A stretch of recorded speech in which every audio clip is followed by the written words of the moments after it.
Hello guys, welcome our YouTube channel the sparkle GS classes. Friends, I hope कि आप सभी लोग ठीक होंगे। जैसा कि फ्रेंड्स हम सभी लोग जानते हैं कि अभी प्रेजेंट टाइम में करंट में कि यूएसए के इलेक्शन बहुत ही ज़्यादा सुर्खियों में हैं।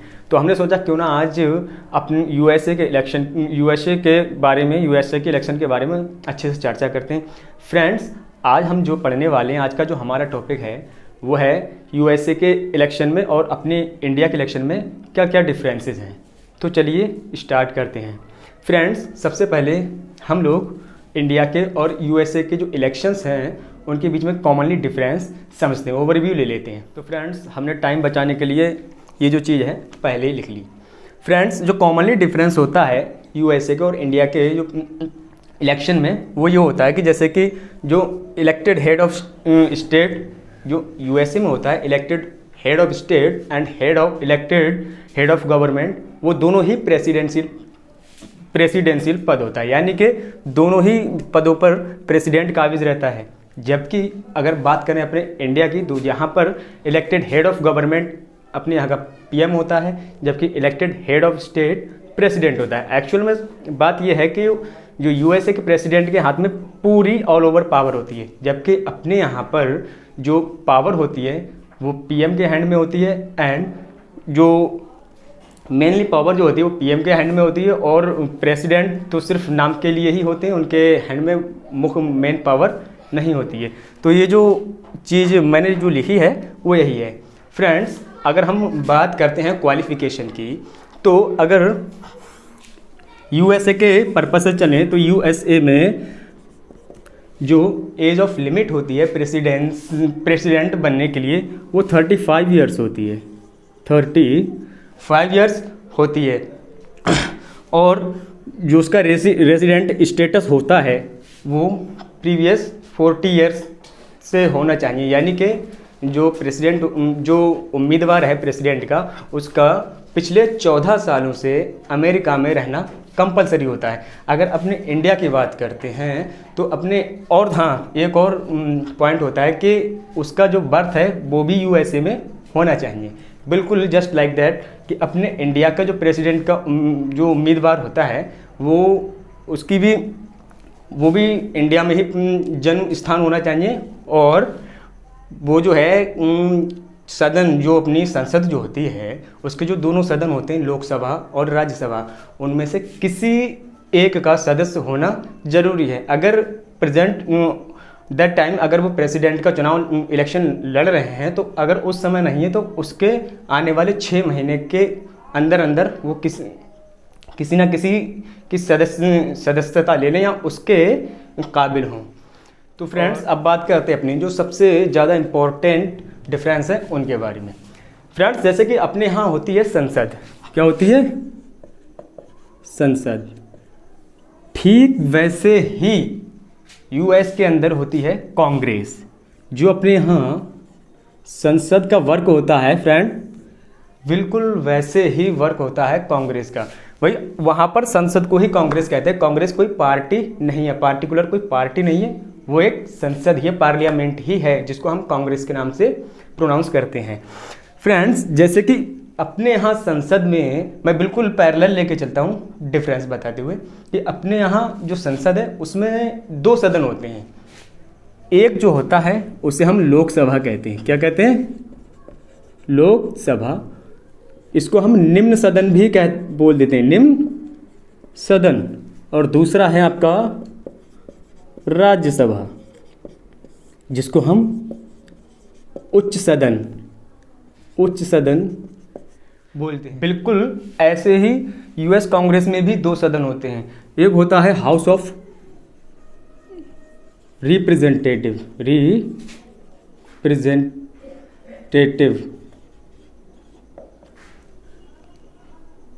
और दूसरा होता है सीनेट। क्या होता है? सीनेट। हाउस ऑफ रिप्रेजेंटेटिव जो होता है यहाँ पर लोअर हाउस होता है, यानी कि निम्न सदन। अगर हम बात करते हैं बिल्कुल वैसे ही जैसे अपने यहाँ लोकसभा होता है, एंड जो सीनेट होता है वो यहाँ का होता है उच्च सदन, बिल्कुल राज्यसभा की तरह, बिल्कुल राज्यसभा की तरह। फ्रेंड, अगर यहाँ भी सीटों का बंटवारा देखें अपने यहाँ, तो लोकसभा में अपने यहाँ 543 सीटें होती हैं। कितनी हैं? 543, जबकि राज्यसभा में 243 सीटें हैं। क्या हैं?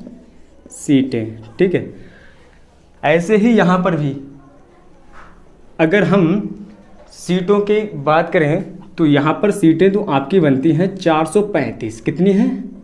435। हाउस ऑफ रिप्रेजेंटेटिव में आपकी सीटें जो हो जाती हैं वो 435 हो जाती हैं, जबकि आपकी सीनेट में जो सीटें हैं वो 100 हैं। एक्चुअल में जो सीनेट में जो सीटें हैं वो बात यह है कि जो अमेरिका के अंदर स्टेट्स की संख्या जो है, जो राज्य हैं जो हैं वो 50 हैं, और प्रत्येक राज्य से 2-2 सीनेटर चुन करके आते हैं, जो कि 100 हो जाते हैं। बिल्कुल इतनी बात उम्मीद है आपको कि क्लियर हो गई होगी। एक बात और बहुत ज़्यादा कन्फ्यूजन रहती है कि जो प्रेसिडेंट का चुनाव इलेक्शन होता है अमेरिका में वो डायरेक्ट होता है। फ्रेंड्स, ये बिल्कुल आपका भ्रम है। जो प्रेसिडेंट का इलेक्शन होता है अमेरिका में वो इनडायरेक्टली होता है, जैसे कि अपने यहाँ होता है। ये भ्रम अभी बिल्कुल उम्मीद करता हूँ कि आपका दूर कर पाऊँगा। तो उम्मीद है कि ये चीज़ आपको समझ में आ गई होगी। तो फ्रेंड्स, एक बहुत ही मेजर बात ये है कि बहुत से लोग इस कन्फ्यूजन में रहते हैं कि अमेरिका के अंदर यानी कि यूएसए के अंदर 2 ही पार्टियां हैं, एक रिपब्लिकन जो कि मिस्टर डोनाल्ड ट्रंप वाली है, और एक है डेमोक्रेट्स जो कि जॉन बाइडेन वाली, जो लगभग जीत ही चुके हैं, उनकी पार्टी है। फ्रेंड्स, ऐसा नहीं है, इसके अलावा भी बहुत सारी छोटी छोटी पार्टियां हैं, जैसे कि अपने यहाँ बीजेपी और कांग्रेस जो हैं मेन पार्टीज़ हैं, और उसके अलावा भी छोटी छोटी पार्टियां हैं। ऐसी वहाँ पर भी होता है, लेकिन मुख्यतः 2 ही पार्टियाँ, एक रिपब्लिकन और एक डेमोक्रेट्स। फ्रेंड्स, अगर अपने यहाँ चुनाव की बात करते हैं तो जो मेन जिसके पावर हैंड ओवर रहती है वो पीएम है। पीएम कब बनते हैं? जब उनकी जो सीटें होती हैं वो इस 543 में से आपकी 272 सीटें, कितनी? 272 सीटें जिसको प्राप्त हो जाती हैं वो बहुमत ले जाता है और वो संसद में बैठ जाता है और प्रधानमंत्री बन जाता है। और लेकिन अगर अमेरिका की बात अपन करते हैं तो उसमें ऐसा नहीं है। अगर हम इनको भी ऐड कर लेते हैं तो ये होता है आपका 535। अगर इसकी हम हाफ ऑफ करते हैं तो लगभग आपका आता है 267 या 268 अगर हम एज्यूम कर लेते तो भी। लेकिन अब सबसे ज़्यादा इम्पोर्टेंट बात भैया ये है कि हम अभी चर्चाओं में सुन रहे हैं कि बहुमत प्राप्त करने के लिए यूएसए में प्रेसिडेंट का बहुमत प्राप्त करने के लिए जो सीटें चाहिए होती हैं वो भाई साहब 270 चाहिए। अब मसला ये है कि यहाँ पर तो हाफ ऑफ 268 है, बट 270 क्यों चाहिए? 270 क्यों चाहिए? बस यही एक भ्रम है। एक्चुअली फ्रेंड्स, जो प्रेसिडेंट चुनाव जीतते हैं उनके लिए ये बिल्कुल भी मायने नहीं रखता है। ये जो हमने सोच रखा है ये बिल्कुल हमारा भ्रम है, ऐसा बिल्कुल नहीं है। तो मैं आपको लेकर के चलता हूँ इस भ्रम की दुनिया से बाहर। इसको रफ करते हैं अपन। हाँ, तो फ्रेंड्स, एक्चुअली अगर हम चुनाव की बात करते हैं यूएसए में तो वो 3 तरह का होता है। पहला सीनेटर, दूसरा रिप्रेजेंटेटर,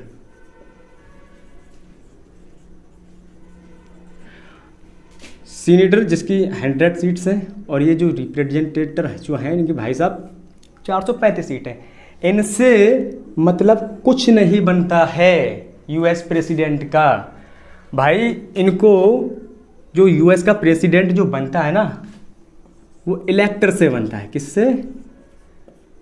ये जो इलेक्टर्स जो हैं इनकी टोटल सीट पूरे यूएसए में भाई साहब 538 हैं। कितनी हैं?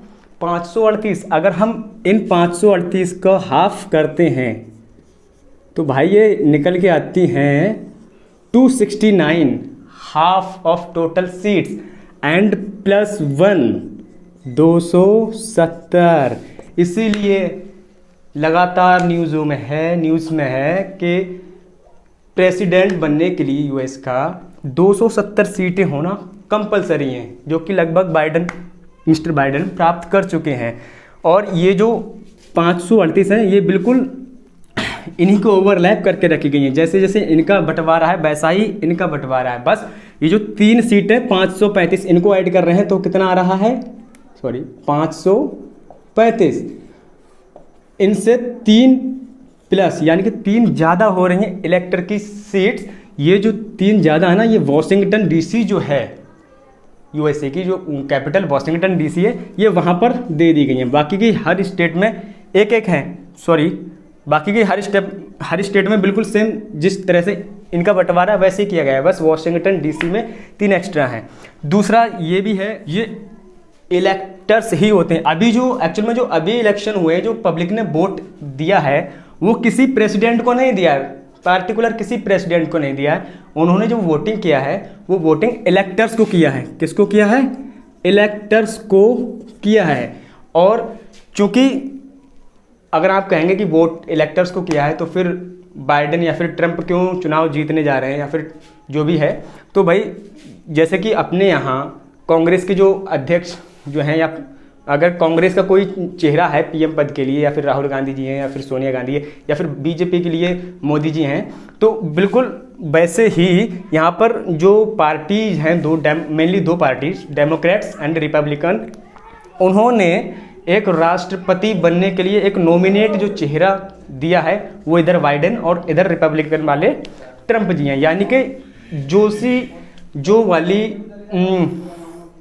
पार्टी ज़्यादा बहुमत प्राप्त करेगी इन इलेक्टर्स का, तो वही इलेक्टर्स अपने प्रेसिडेंट को अब चुनेंगे जाके। यानी कि अभी प्रेसिडेंट के लिए वोटिंग नहीं हुई है, अभी वोटिंग जो हुई है भाई साहब वो इलेक्टर्स के लिए हुई है।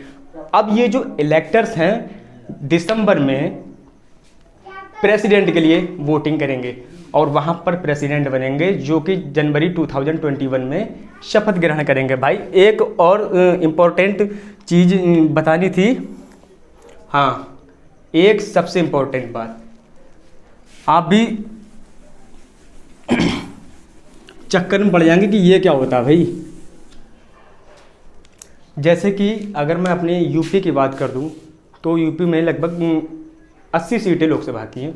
अब यहाँ पर चुनाव होते हैं भाई, और हम ये मान लेते हैं कि 80 में से 30 पर कांग्रेस विजय प्राप्त करती है और 50 पर बीजेपी। तो हम क्या कहते हैं कि बीजेपी कांग्रेस से बढ़त बनाए हुए या इतनी सीटों पर बढ़त बनाए हुए हैं। लेकिन भाई साहब यूएसए में ऐसा बिल्कुल भी नहीं है, ये भ्रम आपको निकालना होगा। यूएसए में क्या है, अगर मैं मान लेता हूँ कि कैलिफोर्निया एक स्टेट है, क्या है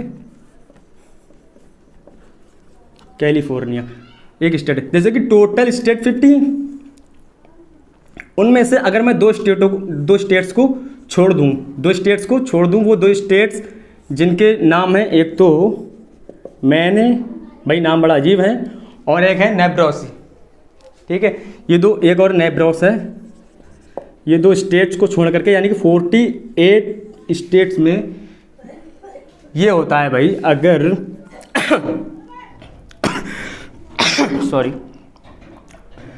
अगर लेट्स से कि अभी ट्रंप जी हैं और बाइडेन जी हैं, इनमें से अगर मान लिया कि इस कैलिफोर्निया के अंदर टोटल सीट्स 40 हैं, कितनी हैं 40 सीटें हैं, और बाइडेन